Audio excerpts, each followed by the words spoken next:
Re-Zero, Side Story, The Great Spirit Puck's Nyan Nyan Nyan Sunny Day, Chapter 1. Lately, I feel like Leah's eyes look cold when she looks at me, Puck said, looking serious with his arms crossed as he floated in front of Subaru's face. It was in the morning, right after everyone was done with breakfast.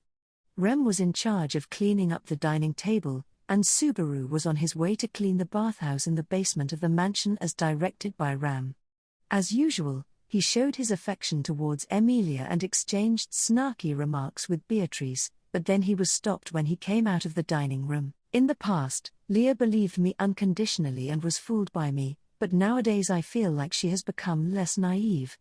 Subaru, what do you think? First off, I'm starting to get worried about leaving Emilia Tan in your care. The fact that he doesn't have any malicious intent makes it worse. Subaru lost interest in taking it seriously and headed for the bathhouse, but Puck didn't seem to care and followed him, flying around the back of his head. Hey, take it seriously. I am serious about it. This is a serious matter. All right then, I'll answer you with some seriousness. Since you demonstrated being a really good-for-nothing cat, she might be pumped up as the owner and wants to discipline you, I guess. Stop that. I'm not in a mood to hear jokes like that. You are quite rude. Puck puffed his cheeks as if he was offended and started slapping Subaru's face with his tail. But Subaru didn't mean to joke around, and for the most part, it was his honest opinion. It was only the other day that Subaru and Emilia found out what Puck did when he was on his own. His behavior was that of a house cat for the most part, which shocked Emilia, who had believed that Puck was contributing to world peace. Until then, Emilia Tan had innocently believed that her parent was doing an admirable job. It's not good to say things like that. There's no such thing as a noble or lowly job. Every job is admirable. If you word it like that, then, there's no such thing as a noble or a lowly job, but in your case, that isn't a job.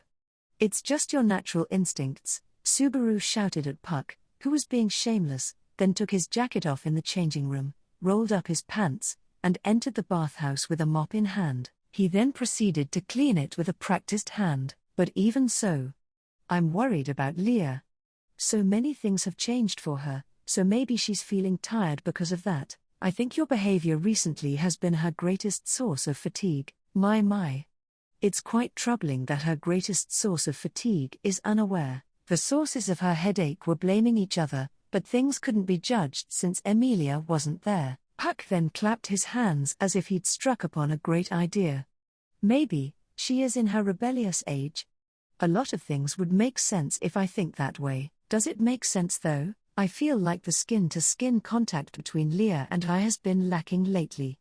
Leah is busy nowadays, and I've been letting her off the hook since I felt like she should be independent from her parent. This isn't good. It's not she who needs to let go of her attachment to her parent, but you who needs to let go of your attachment to your daughter, isn't it? Before you could even do that, you were losing your sanity and about to turn into a cat. Not a stray, either, but a house cat, Subaru called out after he finished mopping, but Puck didn't have any intention of listening to his opinion. Subaru shook his head at the pondering spirit and pointed at the water inside the bathtub. Hey, Puck. Use that water to wash the floor in exchange for the consultation fee. It'll be much faster than using the hand tub. You can do that much, right? Even though he was inattentive, Puck extended his hand towards the bathtub at Subaru's request and concentrated his mana. And then, as expected of his large mana reserves, the water in the bathtub rose and started floating around the tub. Whoa! Amazing! That's so cool, man. It wasn't quite jelly-like, but the surface of the water rippled as it floated around. And as long as it slowly descended to the floor, Subaru's request would be fulfilled. But, yeah, I'm sure of it. The thing Leah and I are lacking is parent-child communication. Why? As soon as Puck had come to some sort of conclusion to his thoughts, he stopped controlling the solidified water. Immediately, the desolidified water came crashing down, turning into an overwhelming wave. The rough wave smashed into Subaru at the waist, flipping him upside down and taking him into its murky flow. Hey! It isn't on the same level as boxers getting wet, you know? Subaru shouted while shaking his head after popping his head out from the tub. However, as the culprit had already disappeared from the bathhouse, his cries echoed in vain, and while Subaru was left soaking wet alone. "You are making a lot of noise, Burusu. Don't play around just because no one is looking." Ram had opened the door to the changing room and peeked inside. She looked at Subaru, who was submerged in the bathtub and all wet, squinted at him, and let out a deep sigh. "Do you want to drink the used water so badly that you'd resort to such cheap tricks? Disgusting. I'm not that advanced. In the first place, it's the warm water that both Roswell and I have soaked in, and it gets changed every time. Anyway, I've only thought about it once or twice." The Great Spirit Puck's Nyan Nyan Nyan Sunny Day, Chapter 2. After the incident in the bathhouse, Subaru changed his clothes even after taking Ram's mild eyes of disdain. Since he'd gotten his servant attire dirty, he was wearing his tracksuit now. He touched his partially dry hair and walked down the corridor thinking of what to do with Puck. "That piece of shit ran away after doing all that to me. I won't let him get away with it." He reached the stairs with that in his heart. Something suddenly fell on the stair landing from the floor above. A small ball had hit the wall and rolled towards Subaru's feet. It was palm-sized and probably something like a tennis ball. He picked it up and found that it felt and weighed like a tennis ball, too. "Why is there a tennis ball here?" "Oh, Subaru." Emilia had showed herself from the floor above while he was tilting his head with the tennis ball in his hand. She looked at the ball in Subaru's hand and scrunched up her pretty eyebrows in an apologetic way. "I'm sorry. I didn't mean to startle you." "I wasn't startled, but is this yours, Emilia-tan?" "No, it's more like it's Puck's, but..." "No, never mind, it's fine. Can you return that to Puck? Since I'm busy now." After saying that quickly, she tapped on Subaru's shoulder and went further downstairs. "That's fine by me, but, oh well." Subaru felt like something unusual was going on since she wasn't usually that bossy, but someone else came towards him there. "Subaru, what's up with that pathetic face and voice?" Emilia-tan said that she's busy. Puck dizzyingly and weakly swayed down to Subaru, who caught him with his left hand. Puck stared at the ball in his hand with a pathetic face. So you had it. Unfortunately, the communication strategy has failed. I took your advice, but it didn't work. Since when did this become my idea? But what did you do? I would hope not, but was it something like you getting the ball that Emilia-tan throws? If that's the case, then it is undoubtedly communication between a pet and its owner. And that's not the kind of relationship owners have with a cat, but with a dog. Puck stretched his ears angrily at that. It's not that. It's a game of catch, of course, when it comes to parent-child interaction. I wanted to get closer to her by asking questions like, what does Leah want to be in the future? You wouldn't get it, but what are you like from the Showa period? You already know what Emilia-tan wants to become. She wants to be the ruler of this country. No, what Leah really wants to become is, oh wait, it isn't the right time to say it. That's something deep. No, I don't need to know something like that. Subaru started to doubt if Puck really wanted to repair their relationship as they continued to talk like that. But it seemed like Puck was taking a real toll from his atrophied ears and tail. "Well, if the relationship between you and Emilia stays cracked, then you guys might not be able to coordinate well in a critical moment. That would be troublesome for you." "Yeah, so I have thought of my next plan." "Tell me." After giving it some thought, it's possible that Leah has gotten used to my charm. So, I thought of going back to the basics and doing it more unscrupulously. "Say what? Weren't you the one who asked for it?" "I said that because I was expecting you to say something decent." Having come to an odd conclusion, Puck flew off softly from Subaru's hand. Subaru followed Puck without a second thought as he crossed through the stair landing and went towards the corridor lined with guest rooms. Puck picked one of the guest rooms and energetically turned back at Subaru in front of the door. "I'm going to train here from now on to overcome my past self. It's futile to try to stop me. I won't stop you, and I won't peek, either. All of our talk up until now was meaningless. I'll go, in order to regain our family bond and to be a family once again. The only thing super cool about it is your dialogue. Puck went into the guest room right in front of him with a melancholic air.